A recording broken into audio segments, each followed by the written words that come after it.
आदाब, मैं हूं मुनाज़ा शाह। खबर खास में आपका खैर मकदम है। नाज़रीन, आज हम बात करने जा रहे हैं कोरोना वायरस की, जिसकी वजह से पूरा दुनिया ही जो है इस वक्त परेशान है। पूरी दुनिया इस वायरस की वजह से काफ़ी ज़्यादा परेशान हो चुकी है।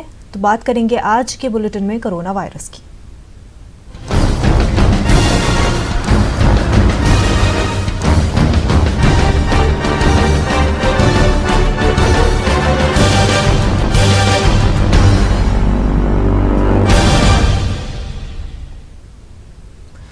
मुल्क में कोरोना वायरस के मरीजों की तादाद में इजाफा हो रहा है। जराये के मुताबिक अब तक 21 मामले रोशनी में आ चुके हैं। इटली से आए 15 सयाहों में कोरोना वायरस की तस्दीक हुई है। उधर चंडीगढ़ में 2, जबकि महाराष्ट्र के चंद्रपुर में 1, उड़ीसा में 2 मुश्तबा मामले रोशनी में आए हैं। इन सभी को अलहदा वार्डों में डॉक्टरों की निगरानी में रखा गया है। कोरोना वायरस के हवाले से नोएडा में राहत की खबर है। सभी 6 खून के नमूने नेगेटिव पाए गए हैं। किसी बच्चे या फर्द को कोरोना वायरस नहीं है। सभी को 14 दिनों के लिए डॉक्टरों की निगरानी में रखा जाएगा। बैरून मुल्कों से आने वाले अफराद से एयरपोर्ट पर जांच की जा रही है। चीन, इटली, ईरान, जनूबी कोरिया और जापान से आमद पर वीजा भी मुस्तरद कर दिया गया है। इसके साथ साथ हिंदुस्तानी शहरियों को बैरून ममालिक का दौरा करने से परहेज करने को कहा गया है।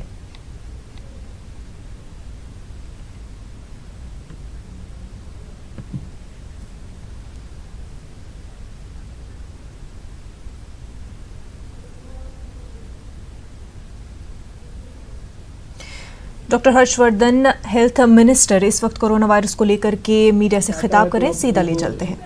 कम्युनिटी के अंदर उसको आगे स्प्रेड ना हो, उसको कंटेन करने के लिए जो क्लस्टर अप्रोच होती है, जिसमें एक 3 किलोमीटर के दायरे के अंदर कोशिश की जाती है कि एक एक घर के अंदर हम जाकर सबसे संपर्क करें। जैसे अभी जो कल 2 केसेस दिल्ली और तेलंगाना के अंदर रिपोर्ट हुए थे। तो दिल्ली के केस की जब हम लोगों ने कॉन्टैक्ट ट्रेसिंग्स वगैरह की, लगभग शायद 66 के करीब लोगों के कॉन्टैक्ट्स ट्रेस किए गए जो दिल्ली का केस था। तो उसमें दिल्ली में जो केस था, दत्ता, जो दिल्ली के केस की ट्रेसिंग करने पे पता लगा कि उसने आगरा के अंदर अपने रिलेटिव्स को ही जो है उसने आगरा में जाके इन्फेक्ट कर दिया, और उसके केस के कारण उसके परिवार में ही 6 पॉजिटिव केसेस आ गए। तो आगरा के अंदर जो है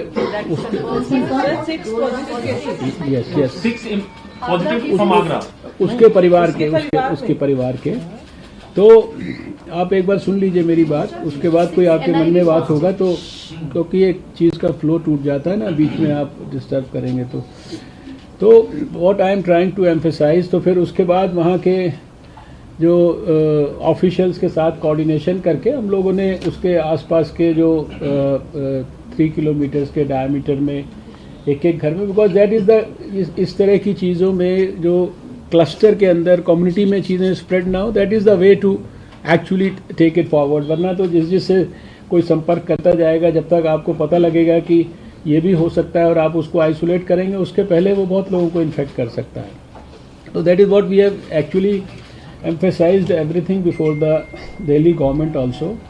दिल्ली गवर्नमेंट के ऑफिशियल्स को भी हमने कहा है, और उनको ये भी कहा है कि जो सर्वेलेंस के जो ऑफिसर्स हैं उनके साथ और अच्छे जो डॉक्टर्स और उनके साथ और दूसरी टीम लगाकर उन टीम्स को भी वो अच्छी तरीके से स्ट्रेंथन कर दें, आइसोलेशन की फैसिलिटीज़ अच्छी तरीके से डेवलप कर दें, और लगातार भारत सरकार की जो रैपिड रिस्पांस टीम्स हैं हमारी जो है, क्योंकि रैपिड रिस्पांस टीम तो ट्रिगर कर सकती है, एक्शन को इनिशिएट कर सकती है सारे देश के अंदर, तो स्टेट गवर्नमेंट्स को ही जो है they have to take charge of the whole situation. तो ये हमने एक उनके साथ बातचीत करके आज ये मीटिंग की है दिल्ली के सभी लोगों के साथ। तो आई थॉट कि एक तो आपको सूचित कर दें। अभी 3 बजे हम लोग अपनी एक आज फिर से ग्रुप ऑफ मिनिस्टर्स की भी एक मीटिंग करेंगे, और अभी सुबह हम लोगों ने इनफैक्ट कल ही ले लिया था ये निर्णय कि अभी तक हमने बताया था लास्ट टाइम जब आपसे मिले थे कि हम 12 जो कंट्रीज़ हैं उनके जो पैसेंजर्स हैं उनका यूनिवर्सल स्क्रीनिंग कर रहे थे, लेकिन अभी हम लोगों ने ऐसा सोचा है क्योंकि जो हम देख रहे हैं कि जो बाहर के देश से भी जो है लोग आके इन्फेक्ट कर रहे हैं। मैं दूसरा अभी इटालियन के बारे में अभी आपको बताऊंगा। तो अभी जितने भी इंटरनेशनल पैसेंजर्स जो भी बाहर की किसी भी जगह से फ़्लाइट से आएंगे, अब हम लोग उनकी सबकी स्क्रीनिंग करेंगे। ये all flights and everybody will be part of the universal screening. That is one decision that we have taken. दूसरा जो अभी हमने कल शायद आपके साथ नहीं शेयर किया था, लेकिन कल इंटरव्यू वगैरह में डिस्कस किया था कि हम प्रयास कर रहे हैं कि अगर ईरान की सरकार ने हमारे को सहयोग किया तो ऑलरेडी हमने एक वैज्ञानिक अपने कल भेज दिए हैं। अभी 4 बजे 3 वैज्ञानिक और जा रहे हैं, और आज रात को हम लोग एक ईरान में भी लैब को एस्टैब्लिश करने के लिए अपना सारा इक्विपमेंट इत्यादि सारी चीज़ें भेज रहे हैं। अगर वहाँ की सरकार के द्वारा ठीक प्रकार से हमें सपोर्ट मिल गया, क्योंकि कस्टम्स वगैरह से सारे ये इक्विपमेंट को क्लियर कराना होता है, तो हमारा इंटेंशन ये है कि हम वहाँ ईरान के अंदर भी एक लैब को एस्टैब्लिश कर दें, और जो लोग वहाँ से ईरान से हमको वापस लाने हैं उनको अगर हम प्रेफरेबली टेस्ट करके लाते हैं तो बहुत अच्छा है। इसको हम विषय को अभी अपने ग्रुप ऑफ मिनिस्टर्स में भी थोड़ा डिटेल में डिस्कस करेंगे। एक और जानकारी आपको देनी है कि एक इटालियन ग्रुप, ये करीब 23-24 लोगों का ग्रुप, जो ये मच बिफोर लगभग 21 फरवरी को ये भारत में घूमने के लिए आया था, और उस समय ये इटली जो है ये यूनिवर्सल स्क्रीनिंग का भी पार्ट नहीं था। तो उनमें से एक मेंबर को बुखार इत्यादि हुआ जयपुर के अंदर, और उसको जब इन्वेस्टिगेट किया गया तो वो पॉजिटिव पाया गया।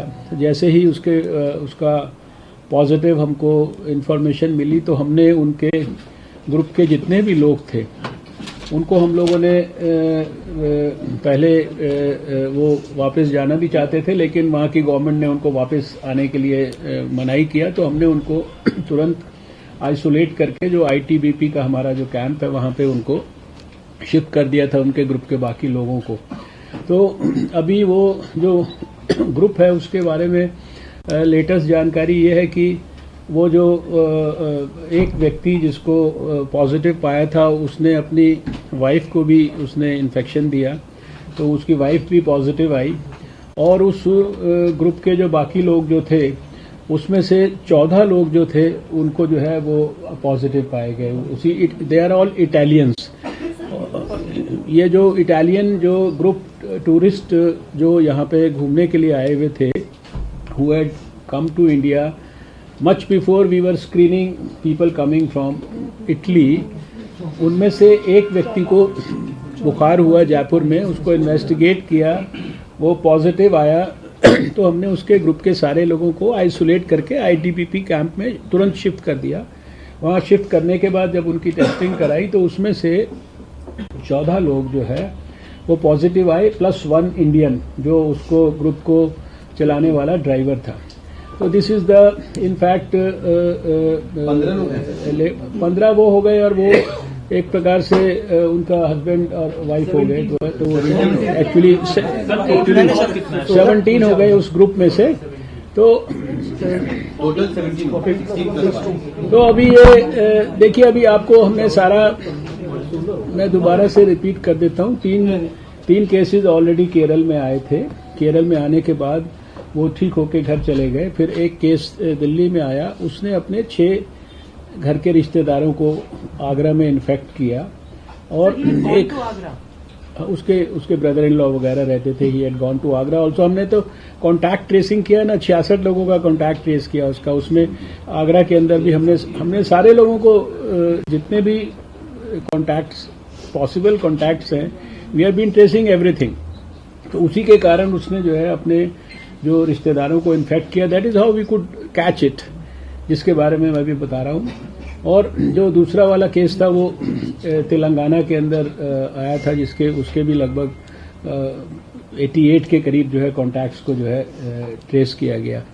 तो अभी एक ये इटालियन ग्रुप, एक ये दिल्ली में केस आया, इसने अपने रिश्तेदारों को इन्फेक्ट किया। और इसके साथ साथ जो 3 केरल में आए, और ये आगरा वाला मैंने बताया ना, 6 लोग बताया ना। देखिए दिल्ली में जो एक केस आया उसने 6 को इन्फेक्ट किया अपने रिश्तेदारों को। इटालियन जो ग्रुप आया, उस इटालियन ग्रुप ने अपने ही ग्रुप के जो है खुद को मिला के 15 + 2 17 लोगों को उसने अपने ही ग्रुप के इन्फेक्ट किया, जिसमें 17 में जो है एक इंडियन है जो ड्राइवर है। 16 + 1 कह सकते हैं आप उसको जो है। अभी इसमें एग्जैक्ट जो, अब आप उसको टोटल कर लीजिए जो आपको मैंने बता दिया है।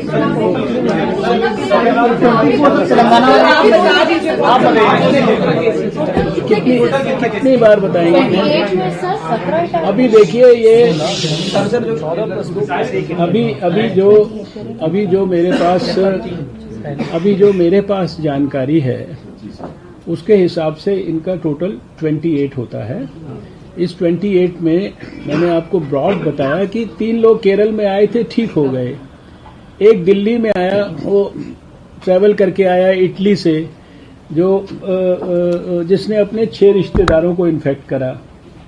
एक इटालियन ग्रुप जो ट्रैवलिंग के लिए भारत में आया था, उस ग्रुप के जो है 16 इटालियन और उसको जो चला रहा था ड्राइवर एक इंडियन, वो इन्फेक्ट हुआ उस ग्रुप के अंदर जो है। तो that is the exact number right now which is with us. ये 27 हो रहा है।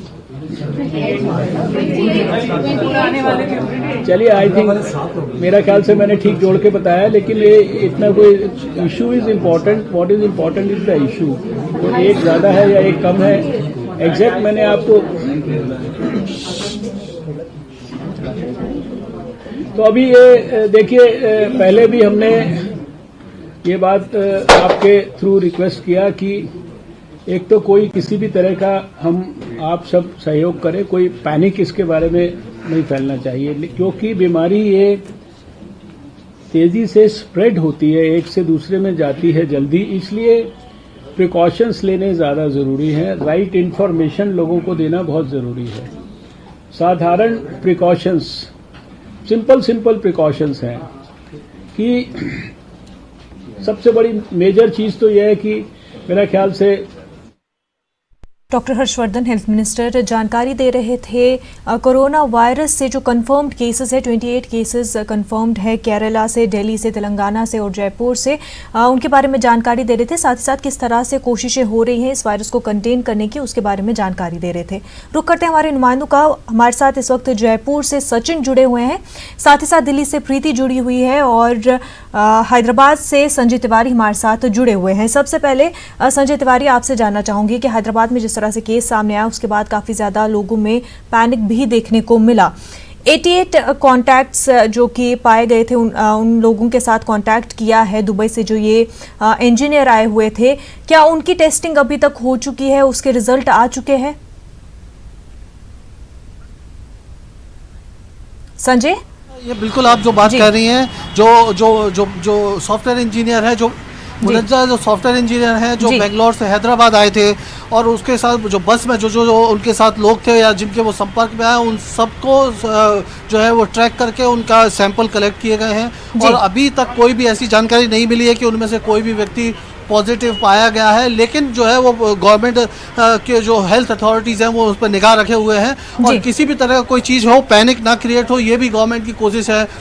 जो ईटला राजेंद्र है स्वास्थ्य मंत्री, वो लगातार 2 दिन से बैठकों का दौर चल रहा है और वो जो इंस्ट्रक्शन जारी कर रहे हैं। मैं आपको बताऊं कि मुनज्जा, मैं इस समय हैदराबाद के रानीगंज इलाके में मौजूद हूँ। ये मार्केट है जो सेफ्टी गियर्स और सेफ्टी टूल्स का, और यहाँ पर आप देखो दुकानों पर किस तरह से मास्क खरीदने वालों की भीड़ लगी हुई है। तमाम लोग दूर दूर से आ रहे हैं जो मास्क खरीदना चाहते हैं और उनकी कोशिश है कि वो ये जो इस दुकान के मालिक हैं वो हमारे साथ मौजूद है। ये मास्क की क्या डिमांड बहुत ज़्यादा बढ़ी है? किस तरह के फ़ोन कॉल्स आपके पास आ रहे हैं और कितना डिमांड बढ़ी है? प्राइस राइज क्या है?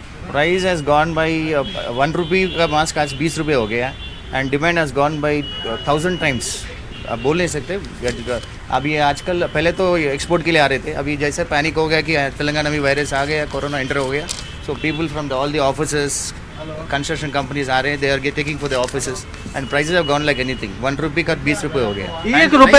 1 रुपए का मास्क 20 रुपए में मिल रहा है मुनज्जा, इस समय ये स्थिति है। इसके अलावा जो हैंड ग्लव्स हैं उनकी भी डिमांड बढ़ी है, हैंड ग्लव्स भी लोग मांग रहे हैं। हाँ जी, मांग रहे हैं। मेडिकल इक्विपमेंट्स के लिए जो है वो मांग रहे हैं, उसका भी बढ़ गया। 150 रुपीज़ बॉक्स अभी 400 हो गया। ये देखिए किस तरह से एक प्राइस राइज हो रहा है। कुछ एक यहाँ पर कस्टमर्स भी, हम उनसे पूछ लेते हैं, आप कहाँ से आए हैं? मैं राजमुंड्री से हूँ सर, आंध्र प्रदेश से। आंध्र प्रदेश के राजामुंड्री से कस्टमर आए हैं यहाँ पर, जो वो जो मास्क है वो खरीदने के लिए। मास्क मिल पा रहे हैं आपको? क्या रेट्स बढ़ गए हैं आपके? सर एक्चुअली मास्क पहले तो कोई डिमांड में नहीं था सर, अभी जैसे डिमांड बढ़ा है रेट तो बढ़े हुए हैं जैसे सर ने बताया है, लेकिन सप्लाई नहीं हो पा रही है सर। एक्चुअली रिटेलर को ही सप्लाई नहीं कर पा रहे हैं सर, तो एक्चुअली मैं भी सप्लाई का काम करता हूँ सर, तो एक्चुअली मैं मास्क के ध्यान में आया भी नहीं था सर। मास्क की जो सप्लाई जो है ना वो मतलब डिमांड इतनी ज़्यादा है कि उस तरह से मार्केट में उसकी उपलब्धता नहीं है, नहीं मिल पा रहा है, और ये समस्या सबसे बड़ी है। अभी कुछ देर पहले हमारे साथ बातचीत में इन्होंने बताया था कि एक दिन में तकरीबन 20 मिलियन मास्क के डिमांड के फ़ोन कॉल्स इनके पास आ रहे हैं। हाँ जी, बट मिलियंस में आप पूछ रहे हैं एंड 10 to 20 करोड़ तक डिमांड आ रही है every day, but there is no material at all. Say raw material comes from China, जो भी मेटल था वो चाइना वापस चले गया लास्ट 20 डेज में। We are short of raw material, the manufacture is having raw material की shortage है, नहीं बना रहे अभी। ये देखिए इस तरह की समस्या है यहाँ पर, इस पूरे मार्केट में यही स्थिति है। हमने यहाँ पर कई दुकानों में पूछने की कोशिश की कि क्या उनके पास मास्क है, ज़्यादातर दुकानों पर मास्क नहीं है। जो मैन्युफैक्चरर है वो जो जितनी डिमांड है उसको फुलफिल नहीं कर पा रहे हैं, और इसकी वजह से जो प्राइस है वो बहुत ज़्यादा बढ़ गया है। लेकिन लोग जो हैं वो अब पहले हॉस्पिटल्स और कन्फेक्शनरी इस तरह के जो जगह थी वहाँ पर मास्क की डिमांड होती थी, लेकिन अब जो है आम पब्लिक संजय, मास्क की डिमांड काफी ज्यादा बढ़ गई है, क्योंकि इस पूरे मामले में एक ही बात तो जो बार बार कही जा रही है कि प्रिकॉशंस लिए जाए, खुद ही केयरफुल रहे, तभी जाके इस वायरस से जो है बचा जा सकता है, इसको कंटेन किया जा सकता है। हमारे साथ जयपुर से सचिन जुड़े हुए हैं। सचिन, आपसे जानना चाहूंगी कि जयपुर में जो इटालियन ग्रुप आया था, जो टूरिस्ट ग्रुप आया था, उन सभी में कोरोना वायरस पाया गया है। इस वक्त जयपुर में क्या मेजर्स लिए जा रहे हैं कि इस वायरस को कंटेन किया जाए? आइसोलेशन सेंटर्स क्रिएट किए गए हैं, किस तरह से टेस्टिंग हो रही है? देखिए, मैं आपको बताऊं कि राजधानी जयपुर में जिस तरह से जो इटालियन ग्रुप बाई रोड ये पूरे राजस्थान में घूम करके पहुंचा था, इनकी जो एंट्री हुई थी वो सबसे पहले बस के जरिए जो मंडावा है जो कि झुंझुनू जिले में आता है, ये लोग वहां पहुंचे थे। फिर उसके बाद ये बीकानेर गए, वहां से जैसलमेर और फिर जोधपुर होते हुए उदयपुर चले गए, और उदयपुर से ही बस के जरिए ये लोग जयपुर पहुंचे। और यहाँ पर जब जो 23 सदस्यीय जो दल था उसमें जब 2 लोगों की तबीयत जब ज़्यादा खराब हुई, खास करके जो 69 एज के जो एंड्री कार्ली थे उनकी तबीयत ज़्यादा खराब हुई, तो उनको यहाँ के फोर्टिस अस्पताल में भर्ती करवाया गया। जब उनकी तबीयत में और ज़्यादा गिरावट हुई तो उन्हें एसएमएस अस्पताल रेफर किया गया, जहाँ उनके सैंपल लिए गए। साथ ही उनकी जो पत्नी थी, जो 70 वर्षीय लोम्बार्डी हैं, जो कि उनकी धर्मपत्नी हैं, उनमें भी कुछ इस तरह के लक्षण थे, तो उनका भी सैंपल लेकर के टेस्ट करवाया गया। एक और जहाँ एंड्री कार्ली का जो सैंपल था जो कि पुणे के NIV लैब में भेजा गया था, वहाँ से भी वो पॉजिटिव साबित हुआ। साथ ही उनकी जो पत्नी का जो जाँच रिपोर्ट है वो आज शाम 4 बजे तक आएगी। इसके अलावा इन टूरिस्ट के जो संपर्क में, यानी इनके ग्रुप में जो लोग थे, उनमें भी जिस तरह से दिल्ली के ITBP सेंटर में पॉजिटिव पाया गया उन्हें। और इसके अलावा इनके साथ जो ड्राइवर थे, गाइड था, कंडक्टर जो था, वो भी इस समय दिल्ली के ITBP सेंटर में है और वहाँ उनके सैंपल ले करके जांच के लिए भिजवाए गए हैं। जहाँ तक प्रिकॉशन की अगर हम बात करें तो जहाँ SMS अस्पताल में ये 2 जो पॉजिटिव मरीज हैं, इनको यहाँ इलाज दिया जा रहा है। डॉक्टर से अभी थोड़ी देर पहले हमारी बातचीत हुई थी, उनका कहना है कि दोनों की तबीयत में अब गिरावट नहीं हो रही है और तबीयत जो है उनकी अब स्टेबल है। साथ ही जो SMS अस्पताल है उसके 3 किलोमीटर के दायरे में, यानी उसका जो 3 किलोमीटर का जो रेडियस है उसके आसपास के क्षेत्र में डोर टू डोर सर्वे करवाया जाएगा। जो हेल्थ डिपार्टमेंट की जो टीमें हैं वो घर घर जाकर के ये चेक करेंगी कि किसी व्यक्ति को सर्दी जुकाम या खांसी के लक्षण तो नहीं है। यदि ऐसे लक्षण पाए जाते हैं तो उसके सैंपल लिए जाएंगे और कोरोना वायरस के टेस्ट के लिए भेजे जाएंगे। साथ ही जो प्रताप नगर में एक RUHS मेडिकल कॉलेज है, उसका एक हॉस्पिटल है, अटैच्ड हॉस्पिटल, जो कि अभी हाल ही में बनकर के तैयार हुआ है। वहाँ पर पे आइसोलेशन सेंटर जो है तैयार कर दिया गया है और देर रात कल करीब 14 मरीजों को, जो कि संदिग्ध थे, क्योंकि ये जो इटालियन जो ग्रुप था जिस होटल में रुका हुआ था, होटल रमाडा में, और जो फोर्टिस अस्पताल में जो स्टाफ इनके संपर्क में आया था, तो उनमें भी करीब 14 लोगों में जो कोरोना वायरस है उससे मिलते जुलते लक्षण पाए गए थे, तो उन्हें भी आइसोलेट किया गया है और उन्हें रात को ही वहाँ शिफ्ट किया गया है। और इस शिफ्टिंग का विरोध भी हुआ है, क्योंकि प्रतापनगर इलाके में चूंकि ये अस्पताल नया है, वहाँ के लोगों का और वहाँ के जो मेडिकल स्टूडेंट्स हैं उनका ये कहना है कि जिस आइसोलेशन सेंटर में उन्हें शिफ्ट किया गया वहीं पर सभी मेडिकल स्टूडेंट्स का हॉस्टल है, वहाँ पे साथ ही मेडिकल कॉलेज है, और सबसे बड़ी बात कि वो एक रिहायशी इलाका है। तो ऐसे में सरकार को सोचना चाहिए था कि बिना तैयारी के जो है वहाँ पर क्यों शिफ्ट किया जा रहा है। हालांकि आज वहाँ पर एक सुपरवाइजरी टीम पहुंची है 11:30 बजे और वहाँ जाकर के उसने इस बात का निरीक्षण किया है कि जो इलाज की जो मुकम्मल व्यवस्था है वो वहाँ पर है या नहीं है, किस तरह से इन संदिग्ध मरीजों को, क्योंकि इनको अब 14 दिन मॉनिटरिंग में रखना होगा, तो ऐसे में उनके सैंपल लेकर के रोजाना SMS अस्पताल की जो माइक्रो वायरोलॉजी जो लैब है वहाँ पर उस लैब में इनके सैंपल्स को भेजना, टाइम टू टाइम उनकी जो है मॉनिटरिंग होना, उनके इलाज की व्यवस्था को देखना, उसके लिए भी आज दौरा हुआ है। इसके अलावा जो चिकित्सा एवं स्वास्थ्य मंत्री हैं डॉक्टर रघु शर्मा, उन्होंने भी कल देर रात 10:30 बजे जो है एक मीटिंग बुलाई थी स्वास्थ्य भवन में, जिसमें बिल्कुल सचिन कोशिशें यही हो रही है कि किसी तरह से इस वायरस को कंटेन किया जाए। आइसोलेशन सेंटर्स क्रिएट किए जा रहे हैं। हमारे साथ दिल्ली से प्रीति जुड़ी हुई है। प्रीति, जिस इटालियन ग्रुप की बात कर रहे हैं, दिल्ली से घूमता हुआ जयपुर पहुंचा है और साथ ही नोएडा में भी एक कंफर्म्ड केस है कोरोना वायरस का। ऐसे में कितना डिफिकल्ट है ये जान पाना, क्योंकि काफी कंटेजियस है कोरोना वायरस, तो ऐसे में ये पता लगा पाना कि कितने लोग इस की जद में आ चुके हैं, ये कितना डिफिकल्ट है?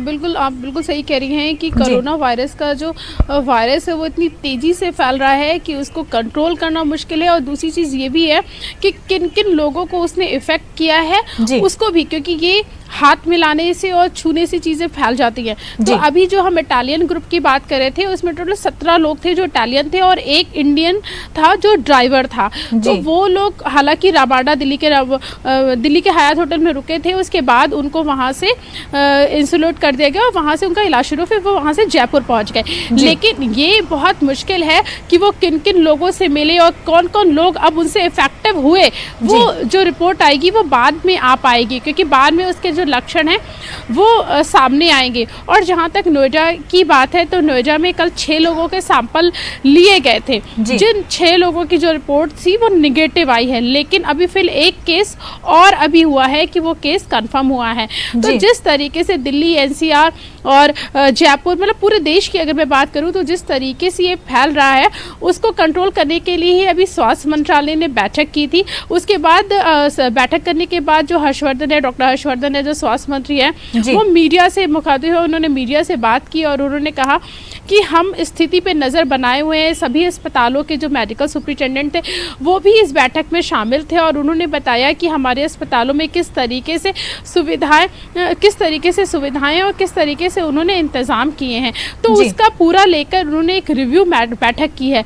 लेकिन जिस तरीके से भारत में ये केसेस बढ़ रहे हैं उसको लेकर और इंतज़ाम होने चाहिए, क्योंकि जैसे हमने अभी बात की मास्क की, तो अगर मैं मास्क की बात करूं तो अभी बाज़ारों में जिस तरीके से बात हो पा रही है तो जिस मास्क की जो संख्या है वो कम होती जा रही है और उसके बाद में उसका जो रेट है वो अचानक से जो मास्क का जो रेट है वो हाई हो गया है, ग्लव्स का जो रेट है वो हाई हो गया है और बहुत सारी दुकानें ऐसी हैं जहाँ पे ये सारी चीज़ें मिल नहीं रही है। तो जैसा कि कहा गया कि कोरोना वायरस का अभी तक कोई वो नहीं है, लेकिन उसको लेकर हमें प्रिकॉशंस लेने हैं। और प्रिकॉशंस क्या लेने हैं? प्रिकॉशंस ये लेने हैं कि हम मास्क लगा के निकले, अपने आप को साफ सफाई का ध्यान रखें, सैनिटाइज करें, हैंड वॉश करें बार बार। तो ये सारी चीज़ें तभी मुमकिन होंगी जब चीज़ें बाजार में उपलब्ध होंगी, क्योंकि अभी जिनके पास चीज़ें हैं उन्होंने कर लिया, लेकिन जो जितनी तेज़ी से चीज़ें फैल रही हैं तो बाजार में भी तो चीज़ें होनी चाहिए। और जहाँ तक अस्पतालों की बात है तो अस्पतालों में भी प्रॉपर बेड होने चाहिए, इंसुलेशन वार्ड होने चाहिए, अलग से होने चाहिए। बिल्कुल, हालांकि सरकारी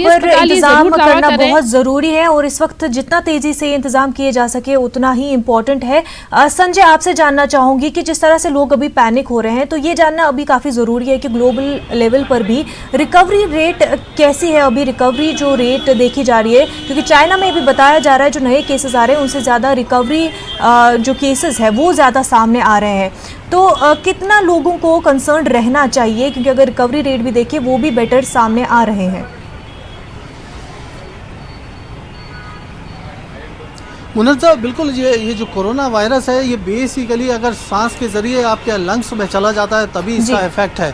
अगर ये ज़मीन पे इसका जो वायरस है, जो आग आप किसी भी एक दो व्यक्ति के बीच में अगर 3 मीटर का डिस्टेंस है तो ज़ाहिर तौर पे वो उसको इफेक्ट नहीं करेगा।